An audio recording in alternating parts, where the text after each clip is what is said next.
The AYN Thor has officially claimed world domination.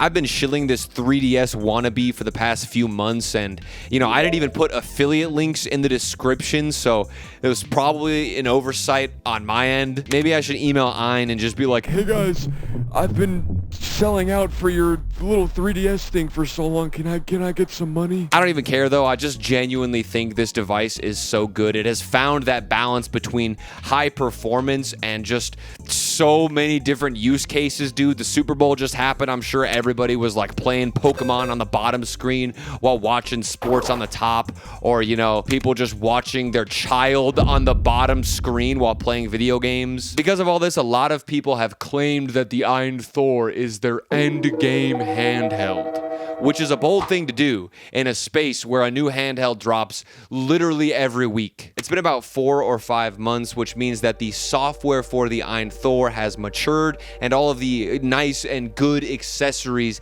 exist on the market, which is why I'm excited to show you my updated AYN Thor. I think this is like, I've got the software here, I've got the accessories. This is the ultimate AYN Thor, at least for now. So let's go ahead and catapult ourselves back into the dual screen chaos and show off my ultimate AYN Thor, while also finding out if you still can't beat the modern 3DS. Before we get into the weeds of software, I want to show you first what I've done with like the physical side of things. First off, I slapped this little SNES sticker on the top. It's like this subtle AYN Thor SNES inspired decal, and I do really like the way it looks. It's very simple and basic, but that was what I was going for. One of my favorite things about the newer 3DS, like smaller models, was the fact that they had customizable face plates and you could swap them out. And so these stickers are kind of like my attempt at bringing that back to life. A big focus for me, just like probably everybody else that buys one of these things,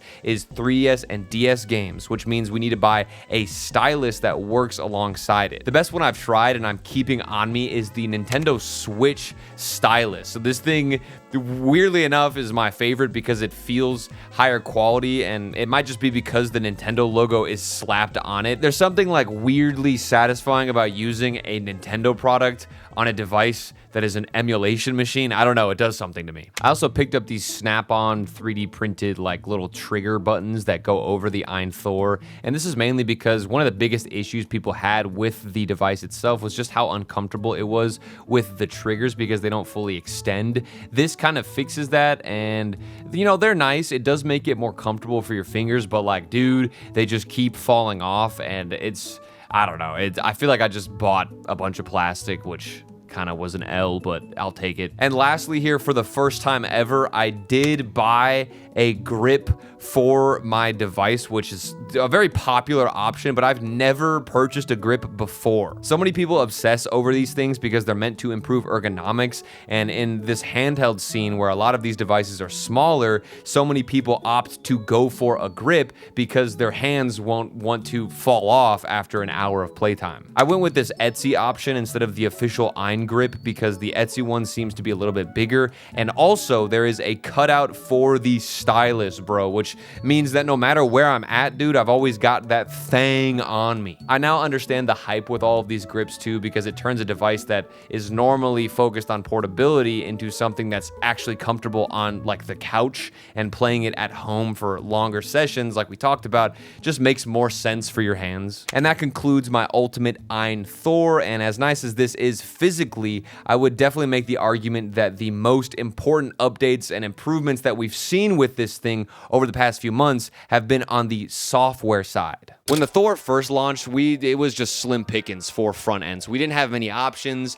and most of us were relying on ESDE, or if you wanted dual screen setups, you'd probably use something like Console Launcher. Fast forward to now, and the options have grown just so beautifully. We're at a point where I think Nintendo could actually learn a thing or two from the way these are designed, and I'm once again calling for Nintendo to remove and get rid of the ugly squares here. This is probably the best time for for me to bring up what so many people have wanted me to talk about, and that is iiSU. This is a Nintendo and PSP inspired front end and software that absolutely blew up, and that's thanks to the visual presentation. I mean, if you look at the videos that we got and trailers for iiSU, holy crap, dude, I am like, it is so pretty looking. Now, much like everything else that gets insane amounts of attention that isn't prepared for it, things started to kind of explode. It was a whole nightmare, and I don't know. I want to stay. Can we stay under like a little rock and like protect ourselves from all the drama? I don't want to get into the hate.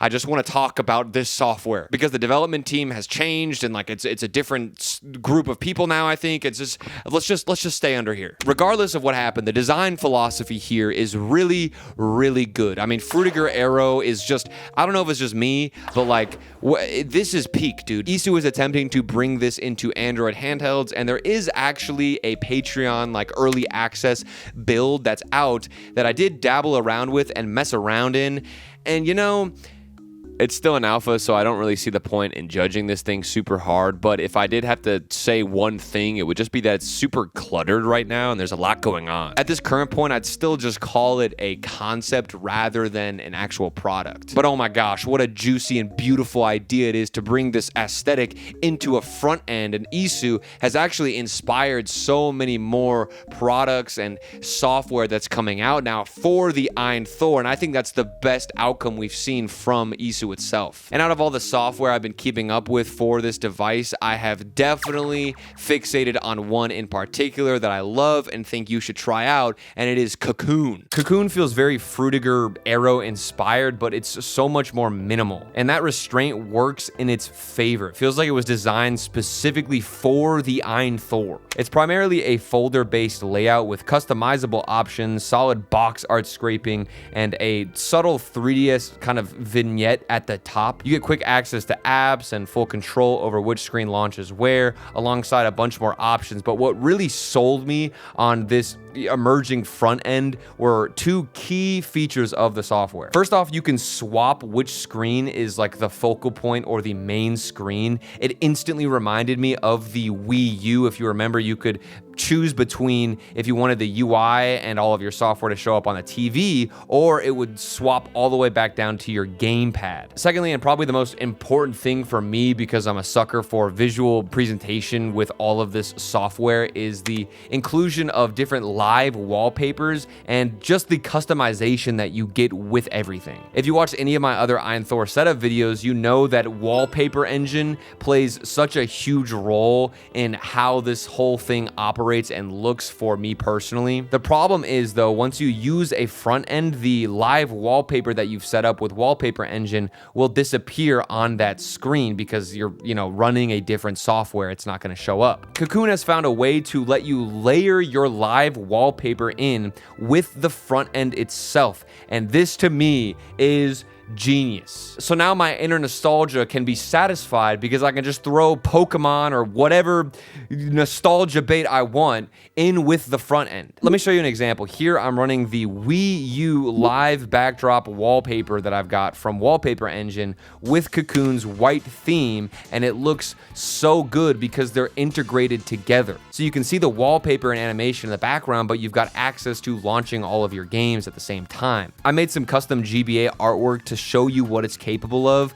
You've got this vignette in the background that's my custom wallpaper, and then I also rendered out a GIF of a GBA SP that I modeled myself. So this GIF is just rotating with the system itself, and then I've got my custom wallpaper in the background and a live wallpaper from Wallpaper Engine. Do you see the magic here? I have all this freedom to do what I want with it now. And this concludes my full AYN Thor setup with this front end, and I am very happy. It's still a work in progress, but I think that we're at a really solid place. The hardware feels really locked in because of the accessories and generally good build quality, and then Cocoon and other front ends coming into the picture now make things very complete with the whole picture. But the best part about the AYN Thor is that no two setups look the same. Everybody's device is going to look different, and I love that. And if you're on the hunt for new ideas or you want to see what I'm talking about, I actually got a bunch of people in my Discord to go ahead and send me images and videos of their own personal setups,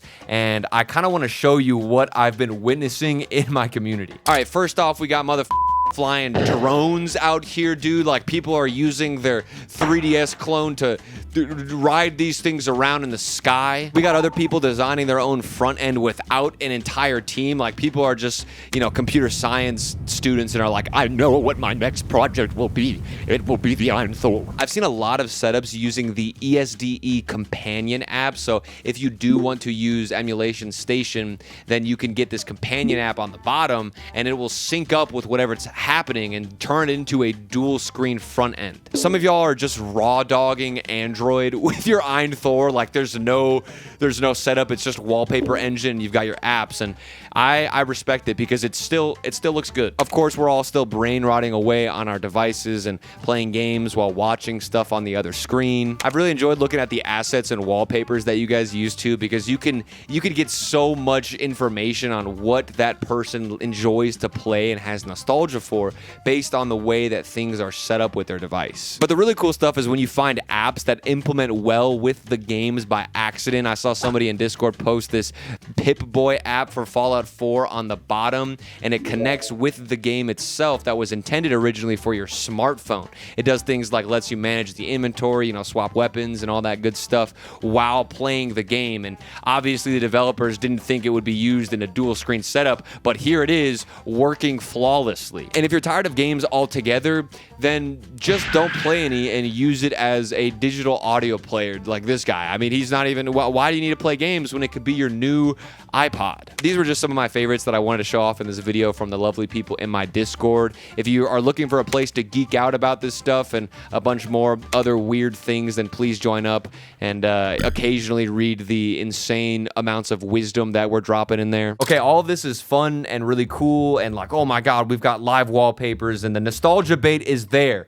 But at the end of the day, does any of this stuff really matter if the device itself is not designed to last? Early on, there was like a brief tornado siren alarm moment where everybody was freaking out about the hinge. But thanks to like insane Reddit super sleuths, they were able to debunk this idea that the hinge was somehow breaking amongst different devices. And like, I don't know, we were dropping like college level essays on Reddit about the device's hinge. And I've never been this detailed about anything in my life, so it was crazy to see the dedication here to make sure the hinge would last. There was also some concerns about OLED burn-in and image retention, and I have seen like some examples where it does appear to be a problem, but from the more that this device is out, I don't see this coming up too often, and I don't think it's an issue. If you're really concerned about it, I think, you know, maybe bezels or having overlays on all the time could potentially lead to burn-in, but that's if you're like only playing